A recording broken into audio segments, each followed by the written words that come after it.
for more on the Greece bailout negotiations and the market reaction is Vidak Radonjic. He's the founder and CEO of the Beryl Consulting Group. Vidak, always a pleasure to have you on the show. Thank you for joining us again. Good evening, Michelle. Thank you for having me again. Vidak, this saga is far from over, but the market seemed to respond very favorably towards the end of the day. What's going on with that rally? The market has been reacting in a very curious way, in very, I would say, mysterious way. For example, when early in the week, it appeared there's not going to be a deal, and the market didn't really care. So I thought personally that when there is a deal, but this is far from the deal. This is just a 4-month to buy time for both sides. And the market basically, rallied. But we will see on Monday what happens, because we have this game is still not over in terms of the agreement. Not over by a long shot, Vidak. In fact, as it stands at the moment, the Greek Parliament still needs to approve what these austerity reforms are. So what happens by the end of the day on Monday? Right. Well, first of all, the whole drama has been because Syriza is driving the ticket on anti-austerity. And they have accomplished absolutely nothing. Basically, everything what Germany wanted has been done. Primary surplus, that's maybe the only issue that Syriza kind of won a little bit. But overall, nothing really happened. This is just a 4-month extension for both parties to basically try to figure out for Eurozone to see what they can do if Greece is being kicked out, and for Syriza party to basically persuade its electorate to basically tell them, oh, we won, but they haven't done anything really. Well, they're just kicking the can down the road, many would say. But Syriza was, as you said, elected on this anti-austerity platform, so they don't really have much leeway.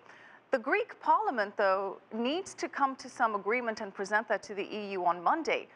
What is the likelihood of that happening? Well, I think they have a gun on the temple.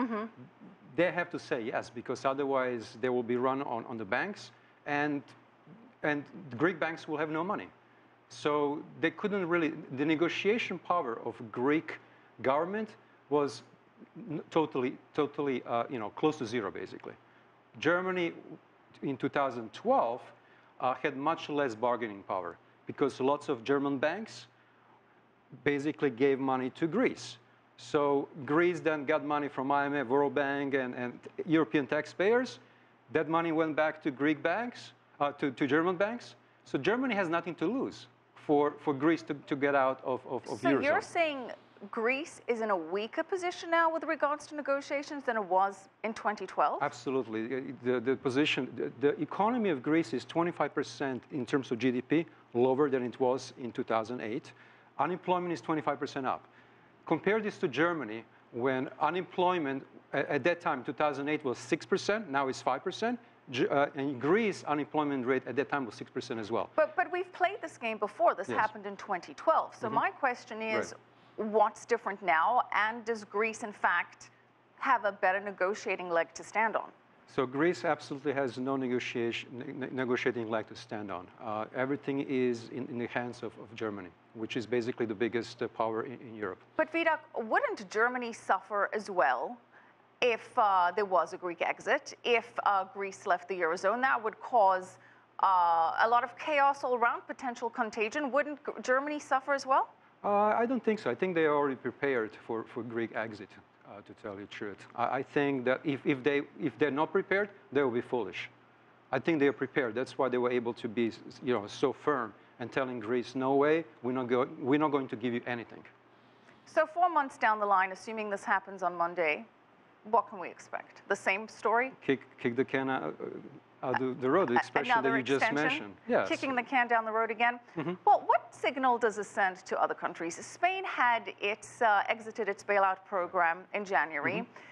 It doesn't have access to IMF loans, but its banks still need to pay off other big loans. So are countries like Spain and Portugal, that also still has some debt, just going to come in and try and renegotiate their terms? Well, it depends. I mean, if Podemos party wins, then yes, they will basically, they're very alike in terms of ideology to Syriza, which is because they're both far left parties. We will see what happens, but you know, if Podemos doesn't win, then I think the current party, which is center-right, same as in Germany, same as is in other countries in Europe, they basically, it's a fight among the ideologies as well.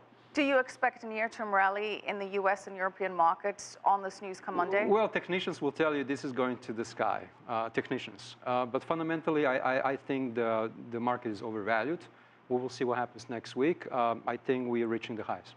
Yeah, reaching the highs. Yes. We're hearing a lot of that. All right, thank you so much, Vidak Radonjic, founder and CEO of the Beryl Consulting Group.